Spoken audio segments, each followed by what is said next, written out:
ఓం శ్రీమాత్రే నమః. శ్రీ గురుభ్యో నమః. మాఘపురాణం 16వ అధ్యాయము. విద్యాధర పుత్రిక కథ.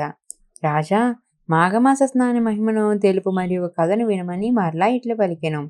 పూర్వం ఒక విద్యాధరుడు సంతానము కావాలనని బ్రహ్మను ఉద్దేశించి గంగా తీరమున తపము చేయుచుండెను.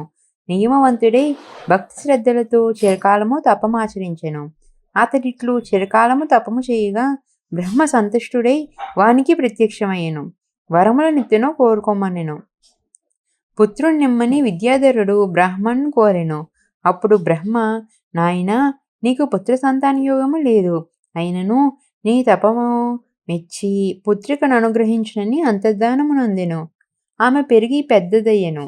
మిక్కిలి సుందరమై సద్గుణాన్వితయై కన్నవారికిని తనను చూచిన వారికిని సంతోషం కలిగించుచుండెను. విద్యాధరుడును ఆనందమును కలిగించు నీవును ఎవరికో ఇచ్చి అత్తవారికి పంపజాలను. వివాహం చేసినను అల్లుని కూడా నా ఇంటనే ఉంచుకొందునని నిశ్చయించుకొనెను. ఒకనాడొక రాక్షసుడు ఆమెను చూచెను. ఆ రాక్షసుడు దేవీ భక్తుడు. ఎన్నో దివ్యశక్తులను సంపాదించును. కోరిన రూపం ధరింపగల శక్తిని కూడా సంపాదించెను. ఆ రాక్షసుడు విద్యాధర పుత్రికను చూచినంతనే ఆమెపై మరలు కొనెను. ఆమెనెట్లయినా వివాహం చేసుకోవాలనని తలచెను. ఆ రాక్షసుడు మిక్కిలి శక్తివంతుడు. శివుని తపముచే మెప్పించి శివుని శూలమును కోరి పొందెను. శివుడును వానికి శూలమునిచ్చెను.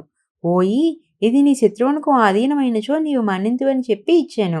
వరగర్వితుడైన రాక్షసుడు, నన్ను మించిన శత్రువు ఎవ్వడు, నా ఆయుధము శత్రువునెట్లు చేయను అని తలచి వరగర్వితుడై ఎవరినీ లెక్క చేయక ప్రవర్తించుచుండెను. అట్టి రాక్షసుడు విద్యాధర పుత్రికను చూచి, సుందరి, నన్ను వరించమని అడిగాను. ఆమెయు నా తండ్రిని అడగమని చెప్పెను. రాక్షసుడు విద్యాధరుని వద్దకు పోయి వాని కుమార్తెనిచ్చి వివాహం చేయమని కోరెను. విద్యాధరుడు వానికి తన కుమార్తెనిచ్చి వివాహం చేయుటకు తిరస్కరించెను. రాక్షసుడు చేయనది లేక మరల వచ్చెను. విద్యాధరుని పుత్రికను హరించి సురక్షితముగా సముద్రం క్రిందనున్న తన ఇంట ఉంచెను. శుభముహూర్తమున ఆమెను వివాహం ఆడదలచెను. విద్యాధరుడును తన పుత్రిక ఏమైనదో అని విచారించుచుండెను. ఆ రాక్షసుడు బ్రహ్మ వద్దకు పోయి తన వివాహమునకు మంచి ముహూర్తమును చెప్పమని అడుగగా, బ్రహ్మ 8 మాసముల తర్వాత మంచి ముహూర్తం ఉన్నది, అంతవరకు ఆగమని చెప్పెను. రాక్షసుడు అందుకు అంగీకరించెను. అతడు విద్యాధర పుత్రికతో, 8 మాసముల తర్వాత శుభముహూర్తమున నిన్ను వివాహం ఆడుదును. ఈ లోపును నిన్నేమీ బాధింపను. నీవు కోరిన వస్తువులను తెచ్చి ఇత్తుననగా ఆమె ఏమీ మాట్లాడలేదు. రాక్షసుడు మరలా అడుగగా, నాకిప్పుడేమీ అక్కర్లేదు. ప్రతి సోమవారము సాయంకాలమున శివును దర్శించి వ్రతమున్నది. దర్శించి పూజించుటకు శివలింగం ఎచ్చట ఉన్నదో చూపమని అడిగాను. ఆ రాక్షసుడు పాతాళంలో ఉన్న హటకేశ్వరుని చూపెను. విద్యాధర పుత్రికయు రాక్షసుని అనుమతితో శివ సందర్శనమునికి ప్రతి సోమవారము పాతాళమునకు పోయి వచ్చుచుండెను. ఒకనాడు ఆమె పాతాళలోకమునున్న హటకేశ్వర స్వామిని దర్శింప వెళ్ళెను. అప్పుడు అచ్చటకు త్రిలోక సంచారియగు నారద మహర్షియు హటకేశ్వరుని దర్శింపవచ్చి ఆమెను చూచెను. ఆశ్చర్యపడి, అమ్మాయి, నీవిచ్చట ఉన్నావేమని అడిగాను. ఆమె తన వృత్తాంతమును చెప్పెను. రాక్షసుడు తనను సముద్రం క్రిందనున్న గృహమున నిర్బంధించినని చెప్పెను. నారదుడామె చెప్పినదంతయు వినెను. అమ్మాయి, భయపడకము. విష్ణు భక్తుడే నీకు భర్తయగు వానిని నీ వద్దకు పంపదును. అతడే నీ భర్త. విచారింపకము. నా మాటను నమ్మము. నీకొక ఉపాయము చెప్పెదను, వినుము. ఇచ్చట శివునికి ఎదురుగా మానస సరోవరము కలదు. మాఘమాసమున నీవి సరస్సు స్నానం ఆచరింపము. గంధ పుష్పాదులతో శ్రీమన్నారాయణ పూజించి ప్రదక్షిణ నమస్కారములను చేయుము. మాఘమాసమంతయు ఇట్లు చేయుము. ఇట్లు చేసిన వారు కోరినది లభించును. శ్రీమన్నారాయణుడు నిన్ను కాపాడును. మాఘస్నానము పూజాధికము సద్యఫలమునిచ్చును. నా మాటను నమ్మమని చెప్పి నారదుడు తన దారిన పోయెను. విద్యాధర పుత్రికయు నారదుని మాటలను మనస్ఫూర్తిగా నమ్మెను. మాఘమాసమంతయు హటకేశ్వరపురమందున్న మానస సరోవరం వద్దకు వెళ్ళి స్నానం చేసి పూజా మునగవాణిని చేయుచుండెను.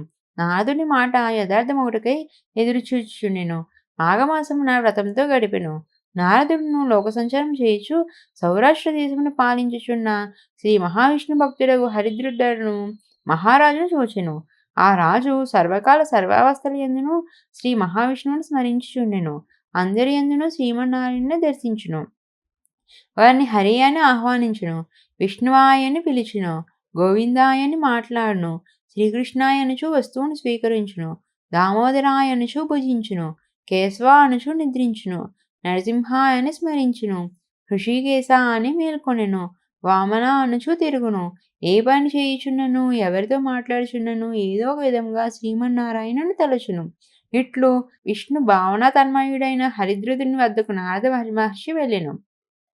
హరిద్రుడును నారద మహర్షిని చూచి ఎదురు వచ్చి గౌరవించును. తగిన ఆసనమున కూర్చుండబెట్టి అనేక ఉపచారములతో పూజించును.